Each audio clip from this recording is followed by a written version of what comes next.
Hello and welcome to the Sports Center YouTube channel. Me and Carl here to discuss, sadly, the not the best news today. Unfortunately, former England manager Sven Eriksson has passed away at the age of 76. I think Sven has been suffering recently from pancreatic cancer, and his family have confirmed today that he's sadly passed. So yeah, I'm just gonna chat about his career, his legacy, and obviously send our thoughts go out to his family and friends.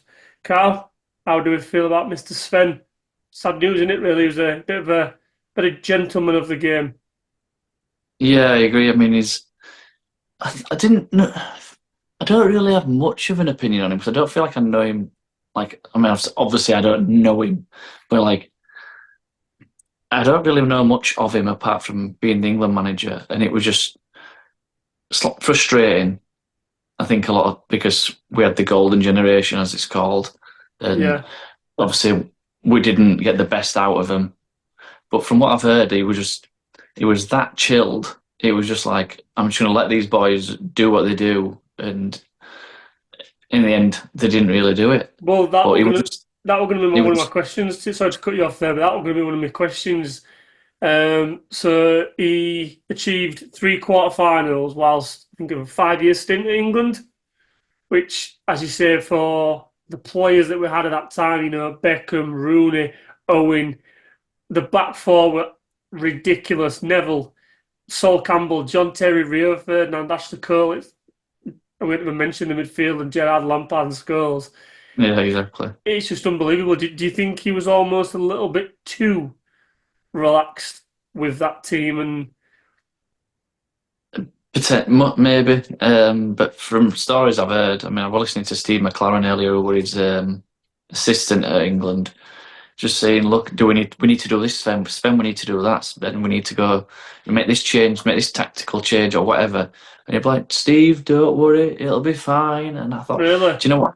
The more you think about it, and you're winding your clock back, and you're like, you can see that. mm, He's not one for getting up out of his chair, ranting and raving at side at pitch. It was no. just the most gentlest, chilled guy. Nothing seemed to bother him at all. Even like all the slaver he got in media. I mean, he got a lot of slaver, but he never really come out and retaliated, did he? Well, I know. I remember. I said I remember it. I heard it back today. His first press conference when he was revealed as England manager. We don't, I think it's worth noting as well. He was the first non-Brit, I believe, to get the job. Yeah, first So, foreign manager. I think. so it's a big kind of it's a big thing big weight to carry on your back. That, isn't it? Being the first foreign manager to take the England job. Um, and I think I remember his first press conference. Well, I'm damned if I do, I'm damned if I don't. If I do well, you'll hang me for something. If I don't do well, you'll hang me. So either way, I'll get hung. Well, I heard a story that when he got sacked from Man City, he just went and opened a bottle of red wine, and was like, well, just not to drown his sorrows, but he was just like, well, it's another day. This sort of stuff happens. I'll just go and chill and we'll have a glass of wine. And it's like, usually people would be a bit stressed out, bit annoyed, but he just took it in his stride apparently. And we're like, well, whatever.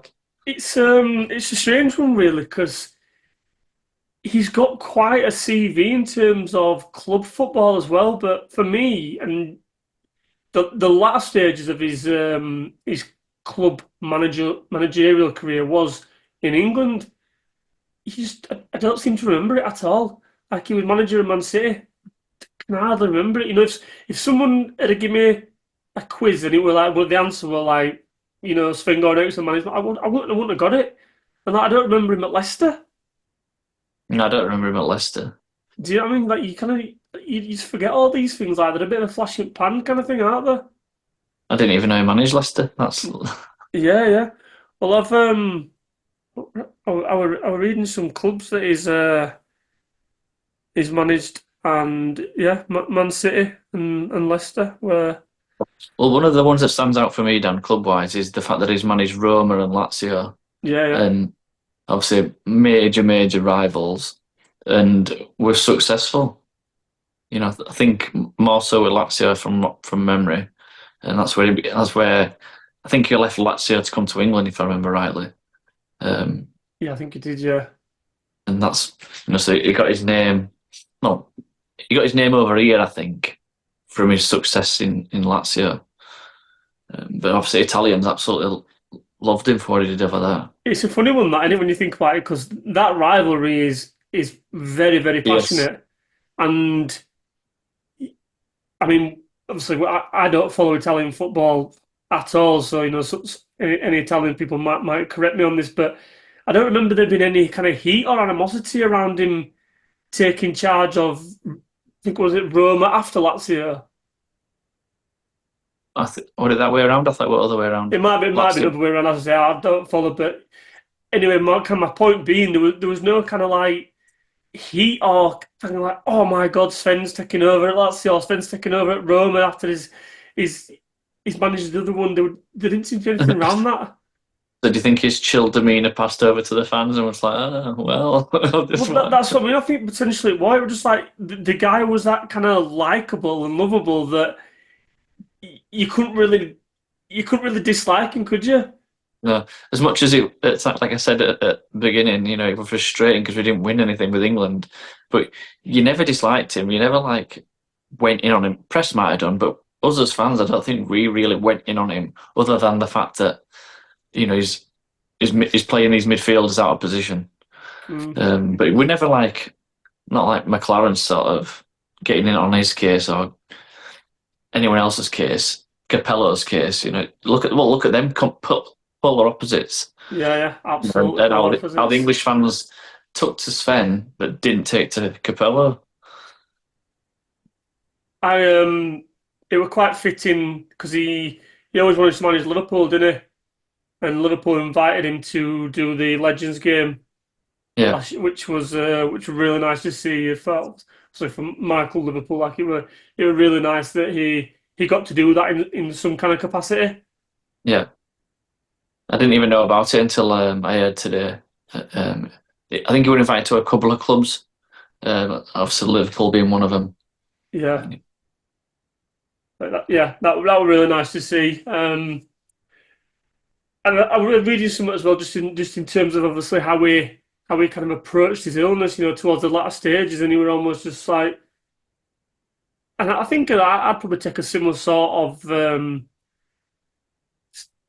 don't want to say stance, but similar sort of mindset to it, where like the chilled nature just kind of rolled over into, oh well, I think he got told, oh, I've got best part of like 12 months to live at best, and it was just like, look, don't be sad, smile, it's part of life is death and all this, and I just thought, do you know what? If I can take anything from him, that kind of demeanor and mindset would definitely be something.